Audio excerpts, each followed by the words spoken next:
Hank Rogers, a video game marketer from Bulletproof Software, attends a convention to promote the game Go, touted as a more challenging version of chess. Despite his efforts, the game fails to draw interest, with even the woman hired for promotion being distracted by another game. Intrigued, Hank visits the Tetris booth and, despite initial doubts, finds himself captivated by it. Hank subsequently meets with a bank manager named Eddie. He shares his newfound passion for Tetris and mentions that he has secured the licensing rights for Tetris on PCs, game consoles, and arcades. Hank then delves into the backstory of Tetris, starting with its inventor Alexei Pajitnov. For years prior, Alexei was a government programmer in Soviet Russia, but he also designed games in his spare time. With assistance from colleagues, Alexei transformed Tetris from a basic concept, initially featuring falling parentheses, into a more vibrant and colorful game, which significantly boosted its popularity. 2 years later, Robert Stein from Andromeda Software stumbled upon Tetris during his travels across Europe, where he was known for acquiring gaming properties at low prices and then selling them for profit in the United States. Stein persistently contacted Alexei's superiors, prompting them to bring the licensing proposal to a lorg. Stein journeyed to London to negotiate an international licensing agreement with the wealthy media magnate Robert Maxwell of Microsoft and his aloof son Kevin, with the condition that Stein would receive royalties from the deal. Hank goes on to tell Eddie that the day before, he had visited the headquarters of Nintendo in Japan to meet with its CEO, Hiroshi Yamauchi. He presented Tetris to Yamauchi, who was notably impressed by the game. Although Hank was initially offered a buyout of $500,000, he declined it, opting instead to propose a partnership with Yamauchi. He persuasively likened their potential collaboration to iconic duos like Mario and Luigi or Zelda and Link. Hank proceeds to request a $3 million loan from Eddie to finance Nintendo cartridges and arcade consoles. Eddie consents to the loan, but only after Hank agrees to higher interest rates and offers his house as collateral. Later, in his Tokyo apartment, Hank discusses the deal with his wife Akemi. Initially worried, Akemi's concerns ease when Hank observes how engrossed their children are in Tetris,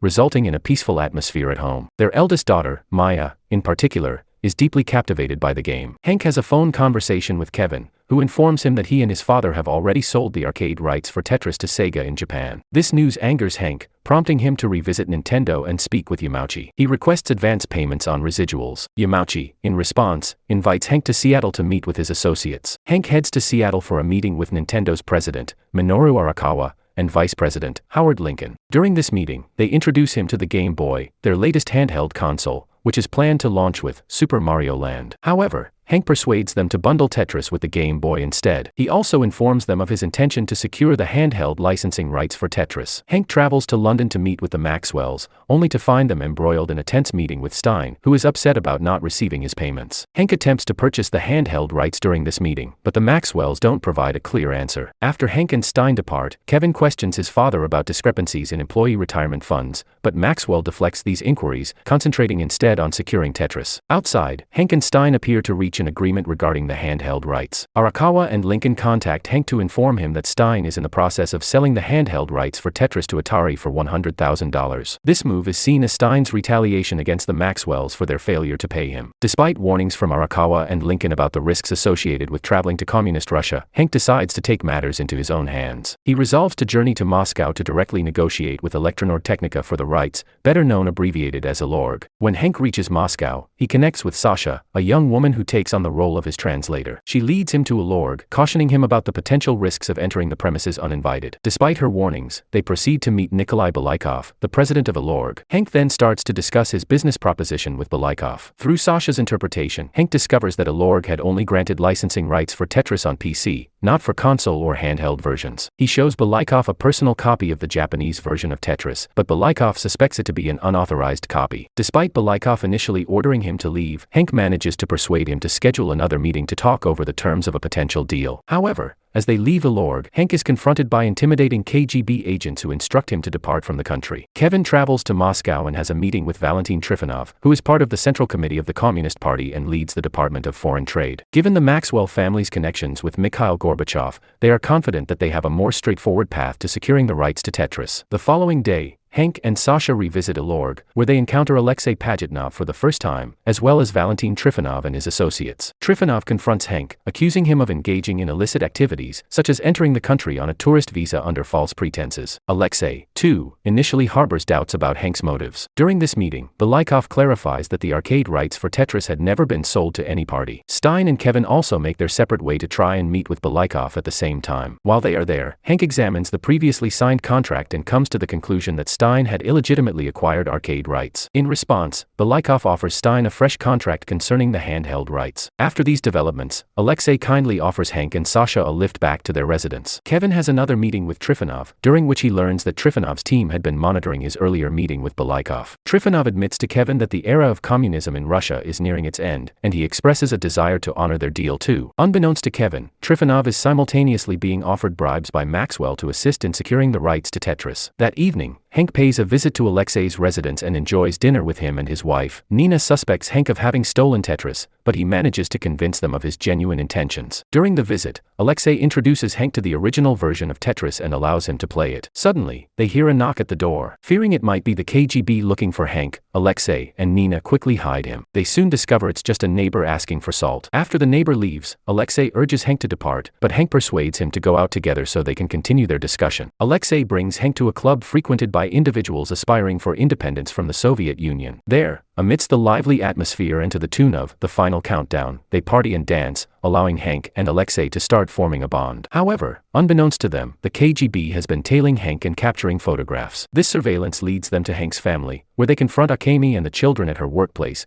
pressuring Hank to return home through this intimidation. Hank encounters trouble when KGB agents assault him, motivated by the desire to take his Levi's jeans. After the incident, he returns to his hotel room only to find it thoroughly searched. Sasha soon arrives and explains the reasons behind the KGB's pursuit of Hank. She attempts to persuade him to abandon his efforts and, in a surprising move, kisses him. Hank gently reminds her of his marital status. In a separate incident, Trifonov confronts Alexei while he is with his sons, Dmitry and Peter, subtly threatening him with a fate reminiscent of his father's. Concurrently, Hank reaches out to Akemi, instructing her to get in touch with his lawyers for assistance. Hank and Stein make individual visits back to Alorg. Stein airs his grievances to Belikov regarding the revised contract, but eventually acquiesces and signs it. On the other hand, Hank confronts Belikov about the unfolding events and attempts to negotiate a fresh deal. He proposes $25,000 in advance royalties, plus an additional 25 cents for every copy of the game sold. Hank, facing financial strain and desperation, estimates that Tetris could potentially sell up to 20 million copies, which would result in a $5 million